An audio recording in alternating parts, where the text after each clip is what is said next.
ये पुलिस की वैन है, मैं आपको दिखाना चाहूंगा जो पीछे की तरफ जा रही है, पर आप देख सकते हैं वहाँ पुलिस तैनात है, पर पुलिस बल यहाँ अभी इतना कम है कि शायद वो इस समय मौके को ज्यादा से ज्यादा संख्या में सभी भाई जाए। हम खुद यात्रा में शामिल रहेंगे और हमारी पूरी टीम वो यात्रा में शामिल रहेगी। चादर मेवात के अंदर दबा के पत्थर चल रहे हैं और गाड़ियां जला दी गई है। लाइव वीडियो सोशल मीडिया पे चल रही है। इन्होंने भगवा पहन रखा था, भगवा मजबूरन उतारना पड़ा भारत के अंदर, टारगेट कर रहे भगवा देख करके। संविधान है यहाँ पर मेवात में, कश्मीर वाला संविधान कर दीजिए कि महिलाओं को सरहद में या उनके खिलाफ हो रही हिंसा को सरहद में क्यों बांटा जा रहा है। इन्होंने 3-4 वो तस्वीरें दिखा दी, क्या वो कम है तस्वीरें या उनके खिलाफ जो हिंसा हुई है वो कम है? मणिपुर में जो हिंसा हुई है इसे तौलने क्यों लगते हैं? असल मकसद मोदी को हटाना है। एक छोटा सा 30 सेकंड का सवाल है, औकात और हैसियत हो तो इसका जवाब जरूर दें। देश के प्रधानमंत्री को 78 दोस्तों, हरियाणा के नूह से एक बड़ी अपडेट आ रही है जहां पर मुसलमान और बजरंग दल के बीच लड़ाई हो गई है। हरियाणा के नूह में मुसलमान और बजरंग दल के बीच जमकर पथराव हुई है, जमकर फायरिंग भी हुई है। हरियाणा के नूह के अंदर मुस्लिम मेजोरिटी में है। इसके अंदर जानबूझकर अंधभक्तों ने यहां पर रैली निकालने की ऐलान किया था, जिसके बाद माहौल खराब हुआ है। तो विश्व हिंदू परिषद, बजरंग दल और मूर्त शक्ति दुर्गा वाहिनी मिलकर यात्रा ले जा रहे थे। उस दौरान बवाल मच गया है जब तिरंगा पार्क के पास एक विशेष समुदाय लोगों ने इस यात्रा को अंदर आने में रोका, जिसके बाद इस यात्रा वालों ने उनके ऊपर पथराव करना शुरू कर दिया है। इतना ही नहीं, ये लोगों के पास बंदूकें, तलवार भी मौजूद थी। इस दौरान कई गाड़ियों को तोड़फोड़ की गई, कई गाड़ियों को फूंक दी गई। आप वीडियो में देख सकते हैं इनके पास ऑटोमेटिक गन भी हैं, तलवार हैं और पुलिस भी इनके साथ खड़े हैं। लोगों ने अपने हाथों में पत्थर उठाने शुरू कर लिए। मैं आपको दिखाना चाहूंगा कि एक हाथ में गन भी है, आप देख सकते हैं उनके हाथ में गन भी पकड़ी हुई है। हाँ, देख सकते हैं आप, गन पकड़ी हुई है, तो आप यहीं से समझ सकते हैं कि इस समय माहौल कितना खराब है। ये पुलिस की वैन है, मैं आपको दिखाना चाहूंगा जो पीछे की तरफ जा रही है, पर आप देख सकते हैं वहाँ पुलिस तैनात है, पर पुलिस बल यहाँ अभी इतना कम है कि शायद वो इस समय मौके को संभाल ना सके, यहाँ लोगों को कंट्रोल ना कर। इस यात्रा में मोनू मानेसर, जो राजस्थान के 2 मुस्लिम को हरियाणा ले जाकर जिंदा जला दिया था, तो मोनू मानेसर कहा था कि वो यहाँ पर आएगा, कोई कुछ नहीं कर पाएगा। बजरंग दल प्रांत गोरक्षा प्रमुख बजरंग दल हरियाणा से सभी भाइयों को बड़ी खुशी के साथ बताया जा रहा है 31/7/2023 दिन सोमवार को मेवात ब्रज मंडल यात्रा है। सभी भाई बढ़ चढ़कर हिस्सा ले और बढ़ चढ़कर मेवात के सभी मंदिरों में जाएं। तो ज्यादा से ज्यादा संख्या में सभी भाई जाए। हम खुद यात्रा में शामिल रहेंगे और हमारी पूरी टीम वो यात्रा में शामिल रहेगी। तो सभी भाई जोरों शोरों से गौ माता का नाम लेकर, प्रभु श्री राम का नाम लेकर और मेवात यात्रा में बढ़ चढ़कर हिस्सा ले। अभी जिस शख्स को देख रहे हैं ये एक पेड शख्स है। इसे पैसे देकर हर रैली के अंदर बुलाया जाता है ताकि माहौल खराब कर सके। ये अपने आप को कट्टर हिंदू कहता है और लोगों के दिलों के अंदर मुसलमानों के खिलाफ जहर फैलाता है। माहौल को खराब करने के लिए कौन जा रहा था, वीडियो में साफ देखा जा सकता है किसके पास गन है, किसके पास तलवार है। अब ये क्या कह रहा है ये रोते हुए, आइए सुनते हैं। जय श्री राम भाई, मेवात आए थे अपने मंदिरों के दर्शन करने के लिए, तो आज पता लग रहा है कि मेवात एक भारत के अंदर पाकिस्तान बन गया है। पाकिस्तान और कौन से गांव में भाई हम लोग? उज्जीना गांव में। उज्जीना गांव में सारे भाई खड़े हैं, सारे इन भाइयों की देन है, इन गांव वालों की देन है जिन्होंने हमें बचा लिया। हमें नहीं तो मेरे साथ मेरी फैमिली और मेरे साथ जो 4 भाई और थे वो पूरे मर जाते। मेरी गाड़ी फोड़ दी पूरी। इसी भारत देश के अंदर पाकिस्तान बन चुका है। आप जहाँ पर मुस्लिम लोग हैं वहाँ पर यात्रा नहीं कर सकते अपने धर्म की। तो हिंदुओं में आपको एक मैसेज देना चाहता हूँ, जहाँ आप ज्यादा हो वहाँ पर इनको भी ताजिए मत निकालने दो। क्यों निकालने दे रहे हो ताजिए? भाई अपने जहाँ जहाँ हिंदू भाई हैं ताजिए निकलने नहीं देना इनकी अगली बार। और इनके कोई भी यात्रा है और कोई भी इनके त्योहारों बनने नहीं देना हिंदू इलाके के अंदर। हमने अपने बच्चा बचाया 1.5 साल का, मैंने अपने बच्चा बचाया बच्चा। अगर तुम अपना बचाना चाहते हो ना, इनको सालों को खदेड़ो जहाँ तुम चाहते हो। ये जहाँ ज्यादा है तुम्हें खदेड़ रहे हैं, मार रहे हैं, इन्हें खदेड़ो यहाँ पर। और फिर शौक नहीं है भाई, वीडियो पहुंचा देना। मैं मेवात के अंदर दबा के पत्थर चल रहे हैं और गाड़ियां जला दी गई है। लाइव वीडियो सोशल मीडिया पे चल रही है और पथरा हुआ है। अब संविधान कहाँ गया? अरे कहाँ गया संविधान?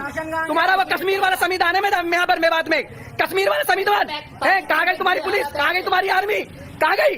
अपने आप बचाने के लिए अपने आप ही लड़ना पड़ेगा। कोई संविधान नहीं बचाएगा, कोई पुलिस, कोई IAS, IPS कमिश्नर, DCP, कोई अधिकारी नहीं बचाएगा आपको। ऐसी की तैसी इनकी, ऐसी की तैसी मार दी हमारी सनातनियों की यहाँ पर। अब अपने हालत खराब करके रख दी।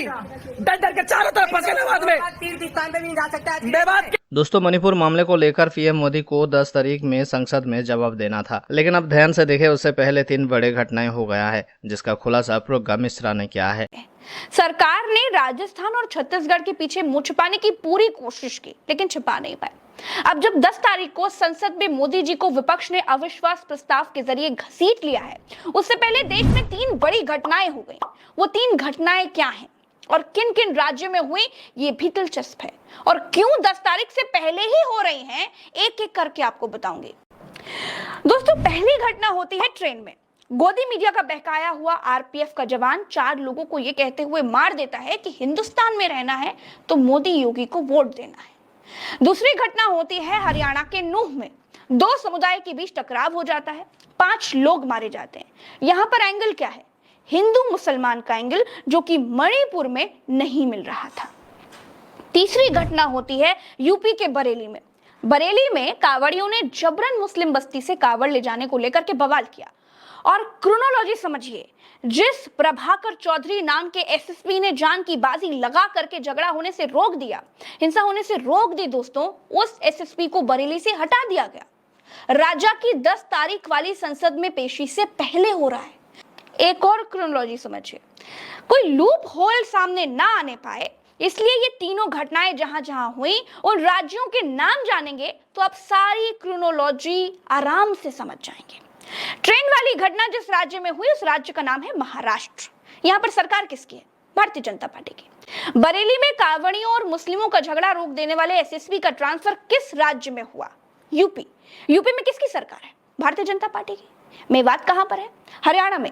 और हरियाणा की खट्टर सरकार है बीजेपी सरकार। तो अब दोस्तों, सुप्रिया श्रीनाथ ने रूबिका लियाकत को पहली डिबेट में ही धो डाला। दरअसल मणिपुर घटनाओं के बारे में बात करते हुए सुप्रिया के जुबान से सारे की जगह साले निकल गया। उसके बाद बीजेपी प्रवक्ता बौखला गई। चलिए आपको आगे की वीडियो दिखाते हैं। ये कह रहा है कि गृह मंत्री का काम है सुरक्षा को लेकर, तो आप मोदी को क्यों यहाँ पर सदन में बोलने के लिए बार बार ये दबाव की राजनीति क्यों? 1 सेकंड, ये सवाल का जवाब 20 सेकंड में सुप्रिया जी, फिर मैं जवाब देती हूँ शहजाद कुमार। रूबिका जी, मुझे अचंभा होता है और मुझे बहुत अचंभा होता है कि ये सवाल मीडिया पूछ भी रहा है कि प्रधानमंत्री क्यों बोले।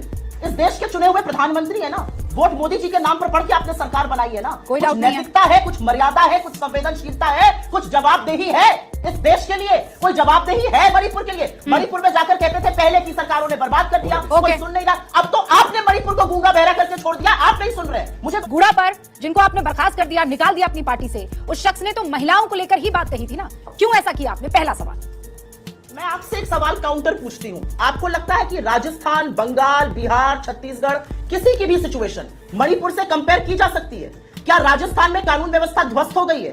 क्या राजस्थान का मुख्यमंत्री ये कहता है कि एक नहीं सैकड़ों ऐसी घटनाएं हैं? क्या राजस्थान की पुलिस की गिरफ्त से चले जाते हैं अपराधी और ऐसा अपराध कर देते हैं? क्या राजस्थान में 78 दिन से न्याय कानून व्यवस्था पूरी तरह से चरमरा चुकी है? क्या राजस्थान का गवर्नर वहां पर कह रहा है कि मेरे हाथ से बात निकल चुकी है, त्रासदी है? क्योंकि आप रेप वर्सेस रेप, बलात्कार वर्सेस बलात्कार की गंदी राजनीति बंद कर दी। 267 रूल की बात हो रही है, उसमें कह रहे हैं कि पहले आकर सरकार को बोलने का प्रावधान नहीं है, पहले तो विपक्ष को बोलना होगा, और वो बकायदा पन्ना दिखा रहे हैं, उस रूल की डेफिनेशन आपको बता रहे हैं।